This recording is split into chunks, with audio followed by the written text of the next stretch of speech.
Hello everyone. Today we have brought to you a small session on mental health. When we talk about mental health and chronic patients, the first and foremost thing which comes to everybody's mind is accepting the disease. Accepting the disease is a very challenging thing in itself. It might sound small, but there is a whole process how we should accept our chronic conditions. For few patients, it takes around 5 to 7 years to get, assess the disease so that they can come to the terms of it and they can move on with their lives. So today I have Miss Vasundharaa Nair with me from Bangalore. She is a scholar from Nimhans over there. She is part of OSTEM group, which is online support team for every month. Vasundhara is actually a mental health clinician, and today she'll help us in understanding how can a patient who is dealing with chronic disease, it could be one disease or multiple disease, how can they actually accept their condition? So, Vasundhara ji, you can just say hi to our viewers. Hello to everyone. Thank you so much, Nituji, for that warm welcome. I hope each and everyone who's watching this are doing fine. My name is Vasundharaa Nair. Like Nituji said, I'm doing my PhD in Nimhans. I'm also a clinician from there. When I say mental health clinician, so I work in the area of providing help for individuals' mind. I have been trained after doing my MPhil in psychiatric social work from NIMHANS and currently pursuing my PhD. So today an interesting topic has come in. So I'm here to share a bit of information that I believe and Neetuji believes that may change your life. So yeah, thank you for the opportunity. Thank you, Vasundhara ji, for supporting us in our cause. So, Vasundhara ji, I'll straight away come to our first question. So, what are the various signs or concerns a chronic patient should be aware of when we talk about mental health issues in chronic patients? Thank you, Neetuji, for that question. Let's actually come to the one of the most important things. So when we talk about concerns altogether, now it is an umbrella of all the issues that suddenly come to us when we talk about concerns, right? From the aspect of being the invisibility and the chronicity of the issue. Now, these are the two things that come to our mind that an individual comes to know when they are being told about their condition, because it is not something that individual can see all the time. But at the same time, I also have to come to terms with the fact that this is going to be there for a very long period of time. When you have these two working together comes the third element of uncertainty. Uncertainty of what is this? How is it going to affect me? What is going to happening? What is happening to me? What is going to happen ahead? And how is my life going to change? Everything looks like it's like a number of question marks that are being thrown to me altogether, which increases the uncertainty altogether. And that is when an individual starts feeling pain. Pain not just from a physical element but also from an emotional aspect of it, which then correlates and brings me to my in-depth and long period of grief, a grief which is due to the sense of loss that I start feeling, the amount of questions that I have in my hand and in my mind, which is bothering me, which is affecting my life in every aspect altogether, but I do not have an answer to all of that starts bothering me completely.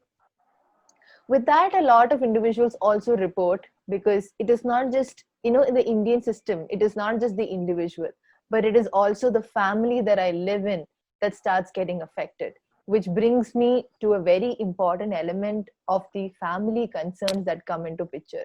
Their understanding, their picturization of what the condition is, what changes does it bring to my household altogether, how things start changing, how dynamics altogether start changing. This, a lot of times individuals have stated that this starts affecting their role in their household. In their household is because per se, it is a sense of my power in the house that tends to go down. That powerlessness is something that I start feeling in. Individual, I need to depend on someone else for the work that I was previously able to do completely. This not just happens in a household setting, but let's take also the picture of an individual who's going outside the house and who's actually working outside, or they're working, say, on an online, the current scenario. Let's take the work from home. My productivity, the questions that I have to answer when my family is finding it difficult to understand my condition, when I myself have not answers to every question that is there, I find it even more difficult to explain it to someone else. And all of this, which comes under the understanding aspect, which starts affecting my attitudes, the practices around me, my sense of identity is lost, because I don't understand where am I, what is happening along with me altogether. And with all of this comes the issues of, along with it, the things that I start experiencing in myself. Sexual dysfunction is one thing that is reported both in males as well as in females, because of the performance, the issues among the couple altogether that comes in. A sense of burden starts feeling in, where the other spouse starts feeling that I have to do double the amount of work at times. I find it difficult to do it.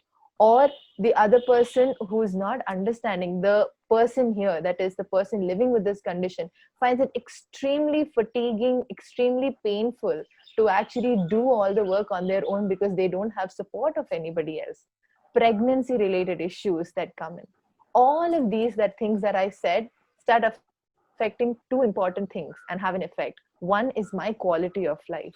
And when I say quality of life, it would not be right for me to say only for the person who is dealing with this, but it is also of the family who is undergoing this. It is both theirs together that starts degrading day by day, which starts affecting their quality of life, and their condition, which starts affecting their productivity. And the amount of fatigueness and pain is the amount of disability that I'm talking about. So these are, when we speak about the concerns, I think these are the important things that we need to actually ponder upon. Yeah. Right, Vasundhara. So when we are talking about various signs, you know, uh, and when we have multiple health issues, how does the interrelationship between all these issues work due to the invisibility of the disease? Because most of the time, chronic patients come under invisible illness category. Can you please throw some light on that? Sure, Neetuji. I think that is a very important element as well. Like you also rightly pointed out, it is the invisibility. So there is an interconnectedness that comes in the amount of issues, and because there is nothing that I can see, or I can say that see, to show it to someone, which causes the issues. Now, when these two happens in tandem, now a lot of psychological issues as well as psychosocial issues that we say stem from this. The first thing that comes into the picture is the fear of the disease. Like I said, there is no understanding. There are so many questions in my mind. There are so many questions in my family members' mind, and I have no answers to. And that sense of uncertainty is there for a very long period of time. Now, this fear of what is going to happen causes the amount of anxiety. A lot of individuals even talk about panic attacks that they have to undergo, where they have breathlessness, they find it difficult to sleep at times. There is sometimes a kind of feeling that my heart rate is, going really high, or a sense that something is just going to go wrong all the time. And also, individuals have stated about depression, which can be from mild to moderate, and at times with the induced grief it can even result in a severe depressive episode altogether, which may not always come in report to a psychiatric help altogether, or for that matter to a mental health concern, or a setting itself doesn't get reported. It just stays there, which affects them more and more. The second thing that comes is the stigma. uh, because of this condition, and because it is there, and the amount of, like I said in the previously, about issues of pregnancy, issues in sexual dysfunction, There is also a fear of my performance. What if I am being, asked to leave the company that I'm working in? Or what if the place I'm working in, my family relations itself, there is an issue that happens there. So we tend to not say about the condition out loud at all because of the stigma that is associated for it. Now this, when we talk about, it's the feeling of shame. How am I supposed to go and talk about this? What will people think about it? Who will accept me for who I am? And the powerlessness that comes in, the authority, and how people are looking at me. People may not look at me anymore, and now that fear induces the stigma more and more. The condition, though is invisible in nature, has a very strong link between the amount of fatigueness that I feel because of the condition and the pain. One relates to another, but what happens is that because it is not seen most of the times, people do not actually understand the seriousness of the condition altogether. And this becomes not just due to the condition, secondary, that the feeling that nobody's understanding this increases the psychosomatic pain altogether. There's also financial constraints. Per se, when we talk about anything which is chronic in nature, or or a condition like that we are talking about, everything has a lot of financial constraint into it, because it is a long term endeavor. It stays there for a long period of time, so I have to invest it in a longer manner. In that case, we need to also understand about the population that we live in. We may not be always in a position to give so much. So how do I deal with it? Do I have the savings of providing the care when such a condition happens? And if provided, how much? And do I have to undergo or cut across something else to make sure that the health needs are being provided? That is a very important question that we need to, that individuals tend to ask themselves, especially in a condition which is chronic in nature. And then the disruption. When I say disruption, is the change that happens on one information that is being provided, the change that happens to them overnight, be at home, be it in the workplace, or be it in the society at large. All of them are the different things that come into the picture that they find it very difficult to actually visualize, which also is something that we need, that individuals think, and it affects their life a lot. Yeah. Okay, Vasundhara. So we understood, what are the issues a chronic patient undergoes and the interrelationship between them. And when everything combines, it actually becomes so much bigger. So now it leads us to a next question. Why do we find it difficult to deal with the acceptance? Uh, why it is so difficult for me to accept, yes, I have this disease. I have to live with this disease. I have to, make changes in my lifestyle. I might have to, make some changes in my living arrangements or my working conditions because of this condition. Why it is so difficult for me and people like us? Sure. uh, to understand that and to continue in the context that we were talking in, the major issue that happens, like I was telling you, Neetuji, first, when the diagnosis is being told, I'm just told about an information, but that information that I'm being provided with induces a stress. The thing with stress is it can be both the cause as well as a result in itself, by which I mean to say that it can be either the factor which starts an issue in you, or it can be a result of something that I have heard or I have received at. And based on the stress and the amount of stress that a person goes through, my performance expectation and my arousal levels both are being affected. To put it down in a simple form, I have put in a graph here which speaks about how the human function works. Stress can be a good stress till the time I am able to, thoughts come one at a time about what is it going to be, how it is going to be, okay, will it affect, what will it not affect? But it is just like off and on. It is not constant in nature. So it doesn't affect your performance that much, and it doesn't arouse more stress in me. But think about a situation like what we have been talking about the chronicity, about the chronic condition that we're talking about. Now, this will not be like a one-time thought or a two-time thought, but it is something that is slowly accumulating in my mind. It is constantly there in the back of my head, and I'm also seeing things changing around me. So at that period, this graph tends to increase. Any stress will be a good stress till the time it is within the comfort zone. But the moment I start seeing the effect happening in my home, in my workplace, in the society I live in, and the other places that I am previously linked to, the comfort zone is breached.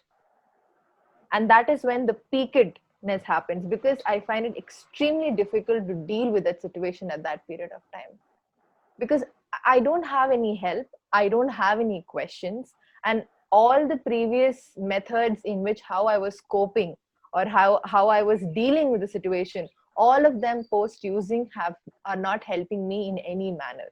And at that time is when you have the hump that is being created.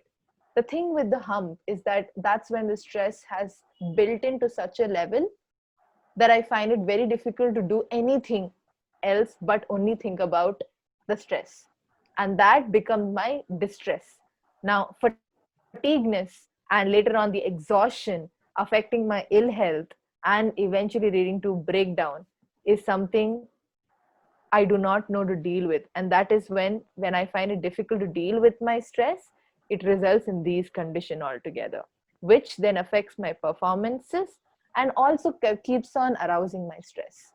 And that is the reason I find it difficult to deal with it, because these things, there is nobody to help me out with. I've been trying hard, but I do not know how to deal with. People around me do not know about it. They are also undergoing their own level of issues. And altogether, I just do not know how to answer these things that are coming into my mind. Okay, that's very interesting to know. Now, we have heard about something called grief. What exactly is the role of grief in this whole model? It's absolutely apt to actually talk about how to deal with this and the grief associated with it. Previously, when we spoke about grief, we used to speak about a person called Elizabeth Kubler-Ross, who had she had spoken about grief for the first time, where she spoke predominantly of five things or the five stages of grief, which is denial, and then we go on to anger, then there is bargaining, and then there is a sense of depression that happens, and finally it leads to acceptance. Today I will be explaining it in a little more broader manner, which is the current one, especially in the chronic conditions that we speak about predominantly. And as a clinician, this is one of the things that I have found it to benefiting my own patients who have undergone chronic conditions in their life. So let's start from here. Before the loss, the situation may be completely different from an individual. But once the loss happens, and here keeping in mind when I speak about loss, it is about knowing about the condition and the associated loss, which is my loss at home, my loss at my workplace, or my productivity, and the things I am about to lose in the society or I have lost altogether. So that is the loss that I'm talking about. When the loss happens, the first time when an individual is told about their condition, there's a sense of shock and a constant denial. They are just in a serious disbelief. Most of them keep mumbling. They don't talk about it. I may find it very difficult to accept the reality, and I will constantly deny it because I do not want to accept what the clinician is telling me as the right one. And it evokes a lot of emotional issues in me. But no matter how many emotional issues are being evoked, I will constantly try to protect myself by saying that no, this is not the truth. This lasts at times for weeks. But from there, me as a person travels to the next stage, which is of pain and guilt. The shock slowly starts coming down, and it gets replaced by suffrage, where I start inducing myself with pain. It becomes very difficult emotionally for me to deal with that information. And I experienced the pain fully. A lot of times, as individuals, we tend to escape from the situation. We tend to not deal with it. We tend to also try different coping mechanism which doesn't help. For example, alcohol or any other substance, or try just constantly denying it altogether, or trying not to talk to the clinician about it. But the aspect of acceptance is that you have to let yourself and give you a chance to heal. You have to undergo that process of undergoing that pain that is building up inside you. You may find it guilty at times. You may find that things that you did before were not right, and this has happened and you do not know how to deal with it. Life may look very chaotic for you, and that may induce the guilt in you because you do not know. You feel that before I could do anything, this has happened, and that is what is happening inside you. But you have to let yourself go through that process such that you can put yourself into a path towards acceptance. When you undergo that pain and guilt, you come through the third stage, which is of anger and bargaining. Anger because there is frustration in your mind, and that frustration is what is causing the anger inside you. The bottled up emotions that you have been keeping in yourself for all that period lashes out. You you you bring it out. You may become extremely angry. You may blame someone else for the loss that has happened altogether. You may overreact. Sometimes it can, cause serious damage to one of those most beloved relationships of yours as well, because you feel more comfortable in actually telling that person rather than anybody else. You may also ask at that time, why me? Why is this happening to me? What has happened? What have I done to get this? All those questions constantly come to your mind. In my experience, I've also seen a lot of times my own patients or my patients' spouses who walk up to me and try bargaining with me. They ask, if I do this, will this go away? Will this become lesser? And that is something that you also see in this stage, the period of bargaining. You tend to understand that if I don't do anything, or if I don't try this mechanism, will this condition go away? Will there be a stop to it? But when they understand that there is no answer, but it is something that is going to be chronic in nature, it brings me to my next stage of depression, reflection, and loneliness.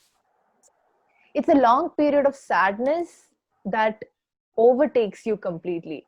You realize the amount and the magnitude of the loss that has occurred to you. You suddenly feel that life has probably come to an end for you. You try questioning, what is the purpose of my life? Why am I doing this? What is happening? You try to reflect upon your previous acts, the memories that you had, the good memories that you really cherish so much. But at the same time, you isolate yourself from everything around you. And this goes for some period of time, because you have to undergo this, because you have to understand. That helps you in giving you a picture of what my life is at present. But from there, we come to the next stage of our upward turn altogether. Now that is exactly, you start adjusting with your loss. Your first step towards acceptance starts from there. You become a little more calmer. You become a little more organized compared to where you were previously. Your physical symptoms, which is there of, sometimes of, uh, here when I speak about physical symptoms, it is the psychological aspects which has induced the physical symptoms inside you, which can be at times headache. It could be the amount of pain in different parts of the body which you don't understand why is it happening altogether.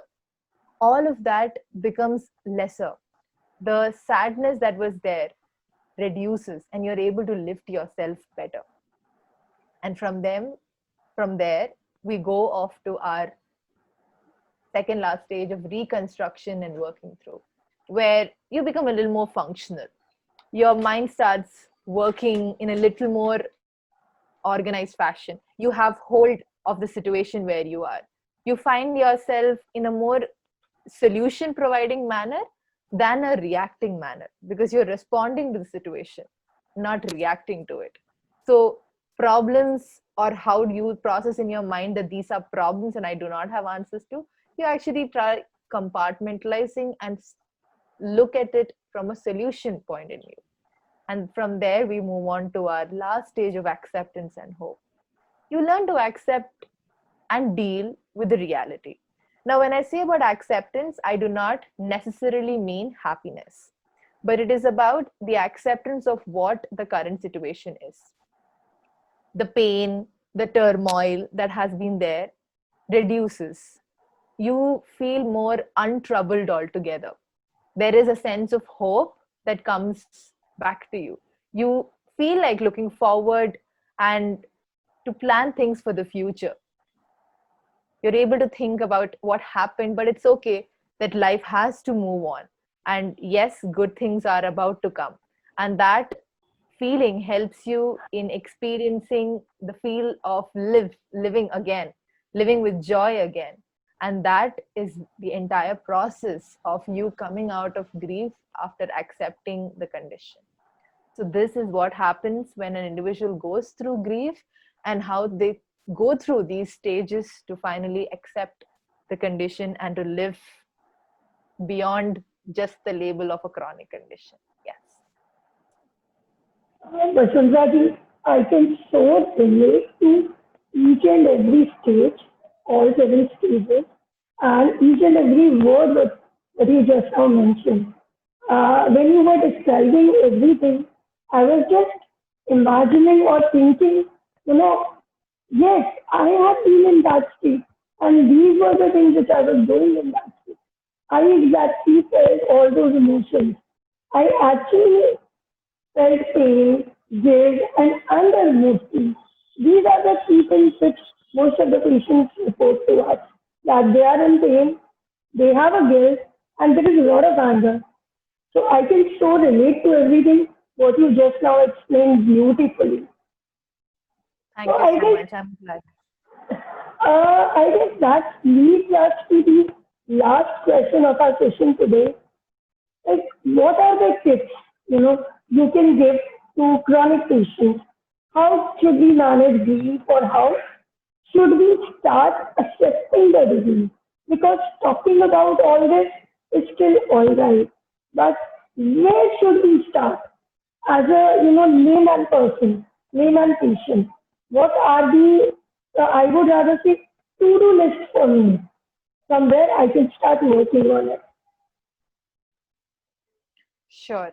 So remember one thing, that it is a new leaf in your chapter that you're going to start. I think that is the first tip that you need to keep in your mind.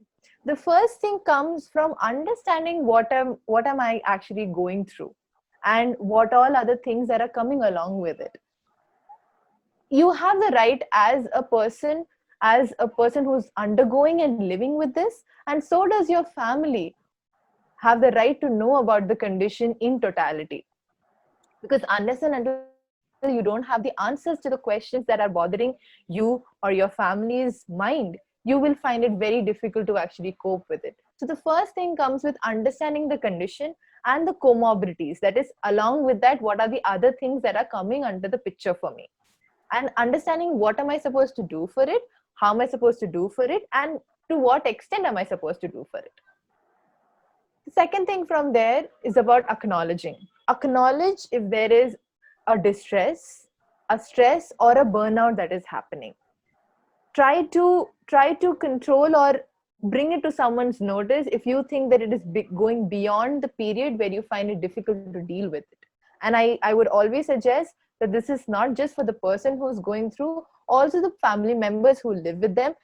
They also need to bring it out, because what happens is that when you don't bring out the distress or the burnout to someone's notice, and you keep undergoing it over and over again, after a period of time, because you feel so helpless and you find it so difficult to deal the situation on your own, you tend to become angry. You tend to become frustrated. You become extremely upset with everything. You find it very difficult to deal with your own life because you feel that there is no one. And you find it difficult to do that. And that results in a lot of other issues which could be actually stopped or prevented only if you just communicate it to the other person that, hey, I'm probably undergoing this. Can we actually talk about it? A communication model can actually help this in reducing it to a significant amount. Third thing is, yes, as much as understanding the issue is concerned, at the same time also build up on your knowledge about the condition, associated what are the attitudes that I need to have, and what are the practices that I should put in place.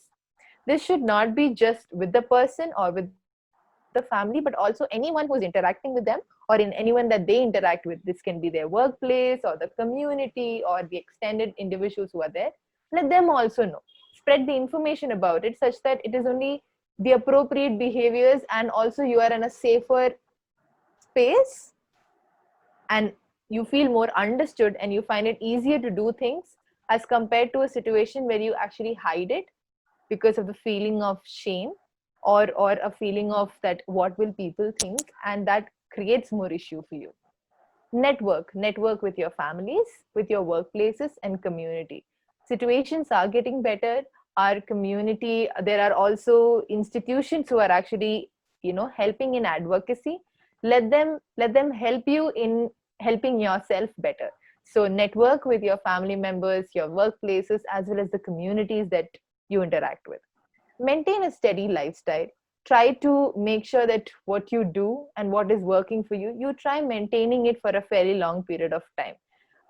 Too much of abruptness or too much of chaoticness in a lifestyle can actually cause you more trouble than helping you in any manner. And last but not the least, the second last point that I want to bring to your notice is to speak up if you feel that someone is inducing stigma on you, or who is discriminating you or making you feel extremely sad for the condition that you are. You do not have to go through this. It is absolutely wrong for anyone to actually make you feel like that for no fault of yours. So I think you should speak up for yourself or for anybody who is undergoing this, or you feel may undergo this, because it will help in reducing the stigma and improve their life altogether. And yes, very importantly, prioritize self. If you think that it is going beyond, and whatever worked for you previously is not working for you anymore, seek for professional care. Bring it to the notice of individuals, such that as clinicians, there are people who are trained to actually help you in this area. And they may be, able to understand your situation in a better position and help you provide the care before it becomes a huge volcano for you to deal with. So bring it to individuals' notice such that you're able to help yourself in a better manner. So I think these are the tips that I would like to give all of you, and I hope it will help you. Yeah. Thank you, Vasundhara, for these beautiful tips. I'm sure if everybody starts applying them from today itself, their life is going to change pretty soon. And thank you so much for the whole session today. And I'm sure after watching this session, a lot of people will actually start working in this regard so that they are able to assess their disease going forward. Thank you so much. Thank you. Thank you so much from my side, from Austin's side. Extremely thankful to you for giving us this opportunity. And to all of you who are listening, thank you.